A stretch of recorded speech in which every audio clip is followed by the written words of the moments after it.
샬롬, 오늘은 4월 7일 월요일입니다. 오늘부터 우리는 열왕기하 말씀을 통독하게 됩니다. 열왕기하는 열왕기 상에 이어 이스라엘 분열 역사 속 남유다와 북이스라엘 왕들의 통치를 보여주는데, 너무나 안타깝게도 북이스라엘에는 단 한 명의 의로운 왕도 나타나지 않게 되고, 결국 이들은 남유다보다 136년이나 앞서 주전 722년에 아수르에 의해 멸망을 당하고 맙니다. 문제는 남유다 역시 북이스라엘의 멸망을 교훈 삼지 못하므로 바벨론에 의해 멸망당하고 백성들은 포로로 끌려가는 비극을 맞이하게 되었다는 것입니다. 이는 하나님이 주신 기회를 붙잡지 않은 결과입니다. 당시 하나님께서는 엘리야를 이은 엘리사를 포함하여 이사야, 호세야, 아모스, 미가, 하박국, 스바냐, 예레미야 등을 통해 회개를 촉구하였지만 그들은 따르지 않았습니다. 그래도 열왕기하는 마지막 부분에 유다의 왕 여호야긴의 석방 소식을 전하며 유다 왕조를 이어가시는 하나님의 은혜를 우리 가운데 보여줍니다. 우리 모두 열왕기하 말씀을 통독하며 먼저는 하나님께서 베푸신 기회들을 깨달아 선용하는 삶을 살아갈 뿐만 아니라 이스라엘을 완전히 버리지 아니하시고 지키시는 하나님의 사랑을 깨닫는 모두가 되시길 소망합니다. 오늘 우리가 통독할 말씀은 열왕기하 1장에서 3장까지입니다. 오늘 말씀은 엘리야와 엘리사의 세대 교체를 보여줍니다. 먼저 엘리야와 아하시야 왕의 이야기가 나오고 엘리야는 하늘로 올라가게 됩니다. 이때 엘리사는 갑절의 영감을 구하게 되죠. 이렇게 세대 교체를 이룬 엘리사는 하나님의 뜻에 따라 모압의 배신으로 전쟁을 앞둔 북왕국 이스라엘과 남왕국 유다, 그리고 에돔 연합군의 문제를 해결할 뿐만 아니라 승리를 예언합니다. 오늘은 이러한 말씀 가운데 열왕기하 3장 11절 말씀을 묵상해 보도록 하겠습니다. 열왕기하 3장 11절 함께 읽겠습니다.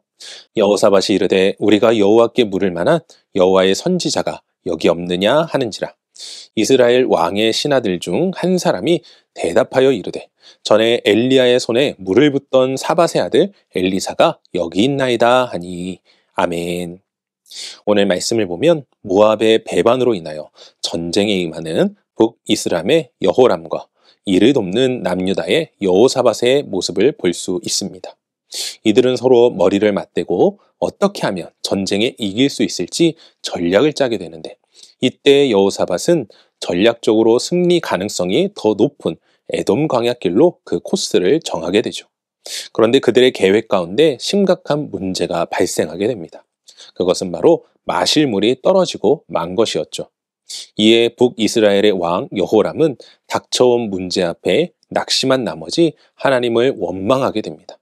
하지만 남유다의 왕 여호사밧은 당장 주변에서 하나님의 뜻을 구할 수 있는 사람을 찾는 모습을 보여주죠.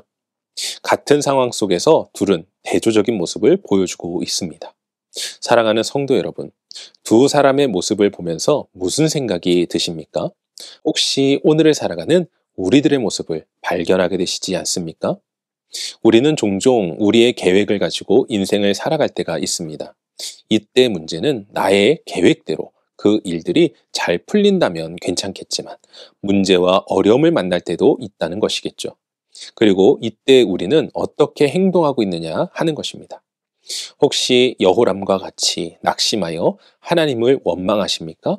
아니면 여호사밧과 같이 하나님을 찾고 뜻을 구하며 도움을 청하고 계십니까?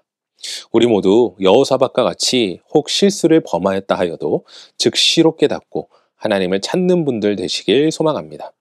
왜냐하면 하나님은 우리가 하나님께 묻지 않고 계획하고 살아갔다 하여도 자신을 찾는 자녀들을 모른 채 하는 분이 아니시기 때문입니다. 하나님께서 엘리사를 통하여 이스라엘을 도우신 것과 같이 하나님을 찾는 우리들에게 반드시 회복의 은혜를 통해 상황을 역전시켜 주실 것입니다. 그러니 어떠한 문제와 어려움 앞에서도 꼭 하나님을 찾으심으로 모든 문제가 해결되고 하나님의 은혜를 통해 승리하는 삶을 살아가시는 모두가 되시길 주님의 이름으로 간절히 축원합니다. 기도하겠습니다. 사랑과 은혜가 충만하신 아버지 하나님 감사합니다. 오늘도 우리 가운데 함께 하시고 우리를 도우시며 역사하시는 하나님, 마음으로 자기의 길을 계획할지라도 그 걸음을 인도하시는 분은 하나님이신 줄로 믿습니다. 우리가 하나님의 뜻 가운데 살아가야 하지만 우리의 마음대로, 우리의 뜻대로 우리의 삶을 계획하며 나갈 때가 얼마나 많은지 모릅니다. 문제는 그 상황 속에서 닥쳐온 어려움을 우리가 어떻게 극복해야 할지 좋은 예가 바로 오늘 본문에 나오는 것입니다. 여호람과 같이 원망하고 좌절하는 것이 아닌 여호사밧과 같이 하나님 앞에 뜻을 구하며 하나님 앞에 나아가 인도하심을 받는 우리 인생 되게 하시고, 우리가 주님 앞에 나아갈 때 주님께서 우리의 연약함을 감싸주시고 품어주시고 안아주심으로 모든 문제 속에서 회복의 은혜, 도우심의 은혜를 경험할 수 있도록 역사하여 주시옵소서. 오늘도 우리와 함께 하시고 역사하시며 인도하시는 하나님 앞에 감사드리옵고, 이 모든 말씀 우리 주 예수 그리스도의 이름으로 기도합니다. 아멘.